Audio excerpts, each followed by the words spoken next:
if you operate from a warehouse, sometimes summer could be very, very tricky, you know.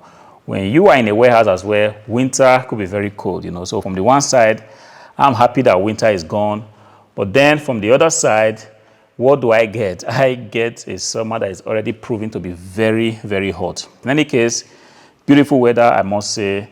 I just returned back today from my short holiday. I was 4 days in Vagging am See. I posted a few videos for you all to see. I can tell you that Vagging am See is the best place if you want to do a short, you know, getaway. But then I returned to the warehouse today because if you have a business, it is what it is. Sometimes you come back from your holiday, you already want to hit the ground running. And this was exactly what happened. I returned back today, you know, try to fix some things at home. And I said to my wife, I need to go to the warehouse because while on holiday, I did put my shop on holiday mode, you know, but I did allow people to be able to, you know, to buy stuff because I kind of like it like that way, you know, not like a total shutdown, but a station where you leave your shop and people can still, you know, buy certain things and some few items sold, which is good enough. But why I did come here was that over the weekend, I received some, you know, customer returns. People wanted to send back some item. A Lenovo ThinkCentre M600 was actually sent back because that was very cheap. I was like, I can go ahead and refund the buyer. But then the Lenovo ThinkCentre M710Q, I didn't want to just refund the buyer right there without first seeing the condition in which the item was.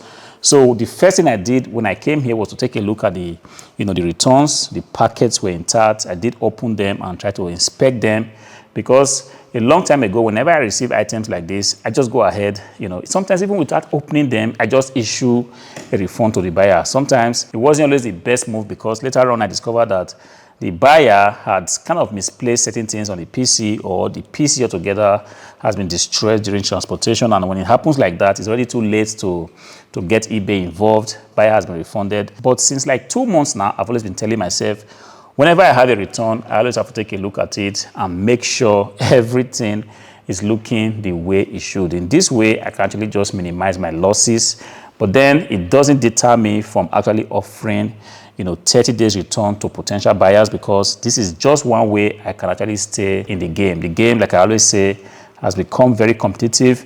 People even offer as much as 60 days, you know, 6 months. You won't believe it, guys. 6 months, you know, grace period to return items. This is crazy. I wouldn't want to do such extreme cases. I really do think that, you know, for electronic devices like this, laptops, desktop PCs, monitors, if a person buys it and, I mean, within 1 month, the person should be able to decide if it's an item that he or she wants to keep.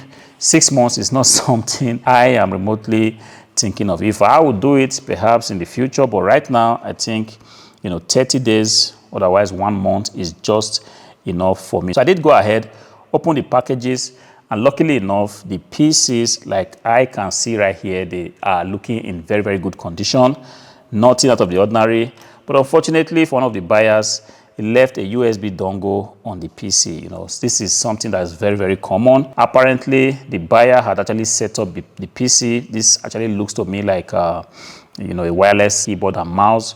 Buyer puts it behind and for one reason or the other forgot to remove it while the PC was being sent back. I wouldn't know what to do with this. I'm just going to wait a few days to see if the buyer is going to reach out to me and ask for it to be sent back because I also understand that some buyers will just take a look at this. Is too little for me to begin to worry about. But then I'm going to leave this here and this is one of the things that we see. Yes, of course, this is what the business is all about. Sometimes you win some and sometimes, you know, you lose some. You know, this particular PC here, the buyer is actually returning this because this is a PC that the buyer did reach out to me and was trying to indicate that the SSD size was wrong on the PC. The buyer bought this PC with a 1 terabyte of SSD, but then I told the buyer that, look, I personally set this PC up and on the PC was a 1 terabyte SSD. And the buyer quickly wrote back and said, oh, I'm so sorry. This was just my fault. I just didn't know what I was seeing, but everything was fine. And 4 days later, the buyer came around and said, I don't just like the PC. This is one of the best mini PCs.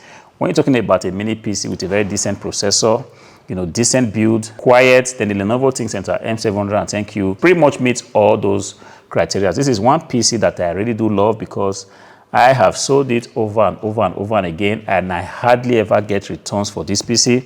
But one thing I do tell you guys, sometimes from the get-go, you can pretty much tell who a difficult buyer is going to be. A buyer that didn't do his due diligence to really check what was delivered to him or her, already starts to panic and, write you, sorry, this is not, just know that this might turn out to be, a difficult buyer. And true to it, this buyer did reach out to me and said he couldn't use the PC. Today is Sunday, so I haven't actually gone ahead to, to issue a refund because I like to do things like this on a working day, and eBay also understands that Saturday and Sunday is actually not a working day, and I am not obligated right now to begin to process this return.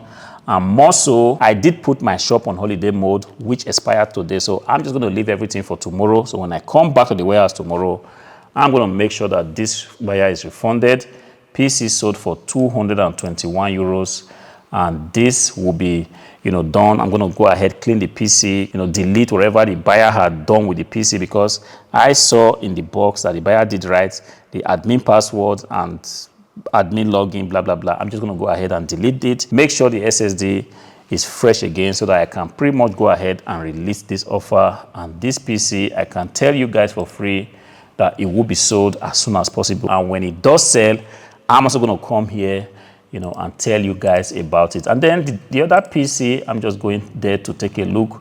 The buyer actually did say that the PC, coincidentally, is also a Lenovo ThinkCentre, but this is an M600 Lenovo ThinkCentre. When I was sending this PC out, I wasn't so sure myself because the processor on this PC is not the kind of processors I like to mess with. It's an N3010. It's kind of a PC that I would recommend to a basic user. But when somebody goes ahead to buy it and expects the PC to perform like a superhero machine, the buyer is just going to be disappointed. And I feel like this was exactly what happened here. The buyer bought it and wrote me immediately that I cannot use the PC. Yes, I could imagine that, look, this buyer was actually going for this PC because he saw that the PC was cheap. PC sold for 69 euros, including shipping, including the SSD, the RAM, and all that. But like I said, I also got it for cheap. It's not the kind of PC I like to mess with. A long time ago, I just, realized that when a processor is below a certain standard, there is the high possibility for the PC to begin to give troubles. And sometimes I tend to stay with the quad-core processors because I found out that the dual-core processors is just a hit or miss. Sometimes it could be good. Sometimes buyers buy it and they are just disappointed. They don't want to have it. But the 4-core processors can pretty much withstand a lot of stress. It doesn't matter if you are buying it for your office task, for light gaming and stuff like that. Most times people are not disappointed easily with the quad-core processors, but it is what it is. This Lenovo ThinkCentre M710Q was actually a quad-core processor. You never can tell. Sometimes you think you have figured out what buyers want, and some other times things just get out of the ordinary and you see people returning stuff for no reason. But then it is what it is. These are the two transactions I can pretty much refer to as negative transactions in the last week. But like I did say, I'm going to prioritize listing this week. Definitely, these pieces are going to be cleaned up. They're going to be listed again, and hopefully they are going to be sold. So guys, this is what pretty much happened over the weekend, and then we did get some sales, which I'm going to be revealing to you next week. But then we are back again, preparing for whatever the new week is going to bring. But then as an entrepreneur, we always have to be positive, hoping that yes, things are just going to be better every week. Of course, from my own side, I'm going to be doing what I have to do. I'm going to be sourcing for new items. I'm going to be making sure that I list items that people want, and I'm going to be making sure that above all these things, doing good research to ensure that I minimize losses as much as possible. This Lenovo ThinkCentre M600, I can pretty much say that it was a PC that was, bought without doing the proper research. Although I did know, not like I didn't do my research, but because the PC came at a very cheap price, it's kind of me going against what I always preach, that the fact that the offer is so cheap doesn't necessarily mean that you have to buy it, because when it's so cheap, you can tell that there must be something that makes it so cheap. And one of the reasons that this PC is coming so cheap is that nobody really wants to have this PC, because yes, the PC is beautiful, decent, well built, but might not be adequate for serious office tasks. And if you want to stay away from headaches of selling items and the items being returned to you for the singular fact that the PC is so slow, then you must think again if this is the direction you want to go. But this is what makes it interesting. As a reseller, there are so many things that we experience every day. I pretty much call them struggles, but then these struggles have a way of making you that person that can take on, huge tasks. If you think you want to be a reseller that says, I don't want to have any form of struggles, I don't want to have any form of challenges, what you are invariably saying is that you don't want to develop the muscles that you need, because when opportunities come later in the future, if you have not pretty much gone through the fire in this case, I'm talking about the different situations that will possibly come up while you are on this reselling journey. If you have not gone through all of them and you have not shown to be able to, tackle, small challenges when items don't sell, when items are sold and customers want to return them, items broken during transportation, buying the wrong items and being stuck with, 25 pieces of a PC that nobody wants to buy.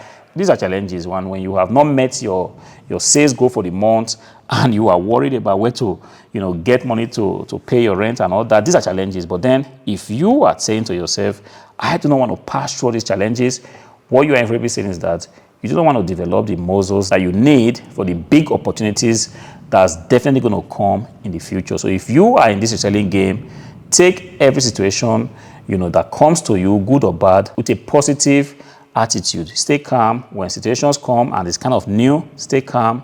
Understand that there is just no problem that you really cannot, overcome. All you have to do is to stay calm, see how you can, navigate your way through the problems, and, freaking out is not going to help anything, and you getting angry because, things are not moving direction that you expect them to move in, it's not going to help anything. The best attitude you can have when things are pretty much like going south is just to stay calm, see how you can change things, like the little things you can do from your side. As a reseller, pretty much list items, source good inventories, make sure you are rendering good customer services, stay away from inventories that have been proven, to bring problems. Do all these things, hopefully, whatever struggles that you might be passing through as a seller would pretty much, disappear. One day you're going to wake up and realize that all the things causing you stress, they are pretty much nowhere to be found. In any case, this is what it is. I'm wishing you guys a beautiful, week ahead. Definitely, I'll be here tomorrow, back to action, showing you guys what it takes to actually flip PCs for profit. If you are not subscribed to the channel, please go ahead and be subscribed, smash the like button, and turn on your notification bell so that you are informed whenever I drop a new content like this tomorrow. Until I see you again in the next one, peace.